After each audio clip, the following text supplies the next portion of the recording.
Meu querido irmão Celestino, prazer imenso estar com você. Um prazer imenso viver esse momento com você. Pergunta primeira: como interpretar Paulo escrevendo aos Hebreus, dizendo que ao homem é dado viver uma única vez? Essa pergunta é uma pergunta muito interessante, que as pessoas, ao fazerem esta pergunta, têm dúvida de que Paulo está negando a reencarnação. Ou tem dúvida ou quer afirmar.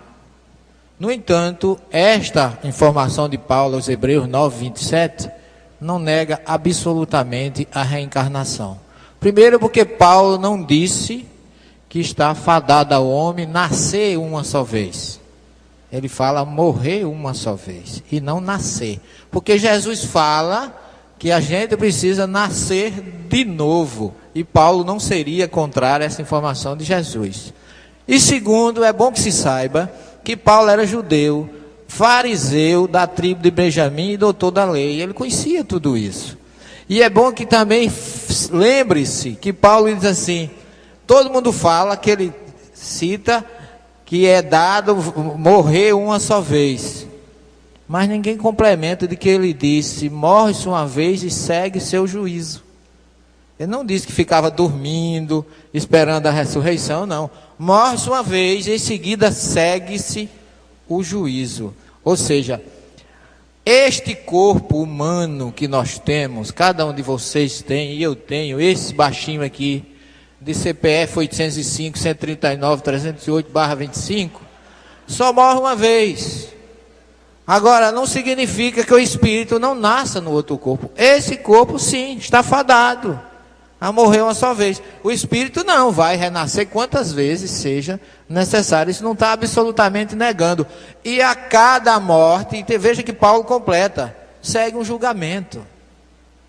E segue-se o juízo, porque a cada morte é um balanço e a gente vai recomeçar de acordo com o que fez ou com o que deixou de fazer. Não há absolutamente nenhuma negação de Paulo nessa passagem de Hebreus 9:27. Nós chegamos aqui simples e ignorantes. É correto pagarmos dívidas que não sabíamos que estávamos praticando? Gente, a gente já não começa com débito, não. Simplicidade. Ignorância não significa ignorante é mal, não. Ignorante significa desconhecedor da maioria das coisas. O conhecimento é que liberta. Então nós somos criados simples e sem conhecimento, porque ignorância aí não é sinônimo de maldade, porque a gente acha que ignorância já é maldade. Não. Nós começamos do zero. Agora vamos galgando de acordo com o nosso comportamento as esferas superiores, através do conhecimento. Você observa lá no Gênesis, diz assim, que Adão e Eva viviam no paraíso, estavam nus e não sabiam que estavam nus. Depois que eles conheceram, porque aí o verbo ladat, em hebraico significa conhecer, trocar experiência, aí eles conheceram, depois que comeram do fruto do conhecimento do bem e do mal, aí o livro diz assim, e eles viram, só que o verbo traduzir vir aí, não é o verbo ver, é o verbo ladat, e eles conheceram, ou souberam que estavam nus, porque eles já estavam nus antes e não tinham consciência disso, só depois do conhecimento é que aprenderam o que era certo e o que era errado. Quer dizer, até comer do fruto eles estavam nus e não conheciam que estavam nus, não sabiam. Agora depois do conhecimento souberam discernir o que é certo e o que é errado. Como o próprio Gênesis no capítulo 4 diz, Adão conheceu e Adá Eva. Conheceu Eva e ela concebeu e deu à luz um filho, o que significa que um homem para se ligar a uma mulher tem que ter conhecimento, tem que haver uma interpenetração espiritual. Ô Severino, essa primeira experiência dá-se no mundo de expiação e provas ou no mundo primitivo? Não importa. Pode ser no mundo de expiação e provas? Pode ser em qualquer mundo. A primeira vivência? É a primeira, porque quando você sai daqui, o conhecimento desse mundo para o outro vai ser inferior. Digo, no começo, no primórdio da criação. Na criação, o homem era simples e ignorante. Adão e Eva é um símbolo disso. Isso continua acontecendo. Ainda hoje. Porque Deus continua criando espíritos, segundo o livro dos Espíritos. E essas vivências dá-se logo aqui ou em planeta primitivo? Segundo Kardec, ainda tem planeta mais inferior do que a Terra. Okay? Então, para quem perguntou, o processo de vivência dá-se mais lá no universo do mundo primitivo, não é isso? No mundo primitivo. Okay. E aí, gente, precisamos do conhecimento. Diz, a Kabbalah diz assim, que a sabedoria é adquirida lentamente, mas quem é o sábio é aquele que pode prever o futuro, porque se ele puder prever o futuro, ele não faz besteira, porque ele sabe que ele vai colher amanhã.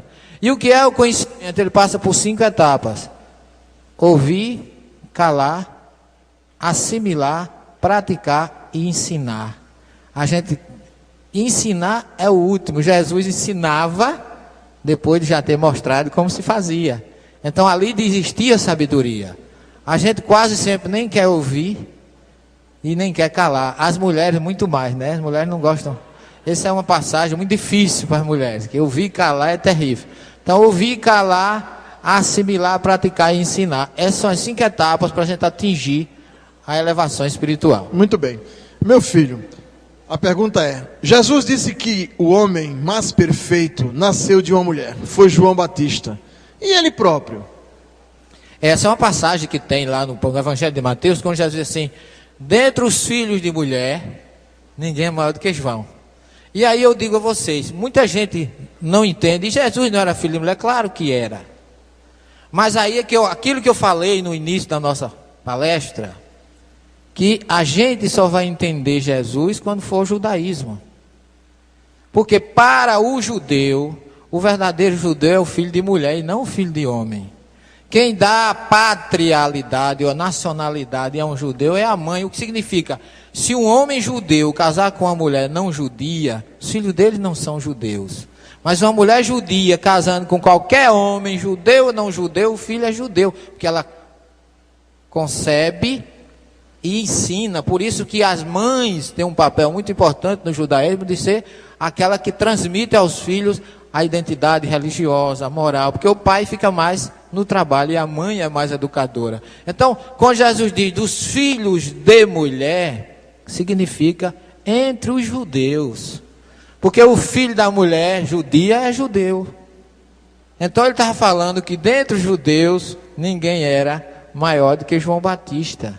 Por quê? Jesus também era, mas ele se colocou aí, João Batista, como o seu precursor, porque foi o escolhido, foi o maior entre os homens, que teve a condição de se cumprir aquilo que o profeta Isaías, que Malaquias e outros falaram a respeito de que ele viria preparar o caminho de Jesus. Então ele foi o maior entre os filhos de mulher. Agora no reino dos céus, com certeza não, porque lá a hierarquia é outra, na terra ele foi o maior. Mas dentre os judeus, aí por isso que ele falou em filho de mulher. Meu pai dizia: os filhos das minhas filhas, meus netos serão. Os filhos dos meus filhos serão ou não. Porque quem dá a maternidade é a mulher, não é o homem. Muito tá bem. Certo? Certo. Algumas perguntas sobre o mesmo tema, eu vou lê-las. Fale da ressurreição de Jesus. Jesus reencarnou e ressuscitou. Para onde foi seu corpo?